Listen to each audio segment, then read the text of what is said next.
মৃত্যুর ঘাটি পার হয়ে, কবরের জীবন পার হয়ে, পুনরুজ্জীবিত হয়ে হাসরের ময়দানে দাঁড়িয়ে থেকে, হিসাবের পর্ব পার করে, মিজানের অধ্যায় পার করে, পুল সিরাত পার করে আজ আপনি এখানে।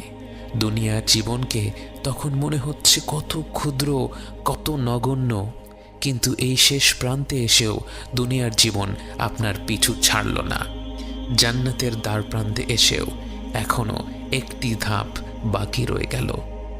সিরাত পার হয়ে আসা প্রত্যেক বিশ্বাসী ব্যক্তি জড়ো হলো একটি প্রান্তরে।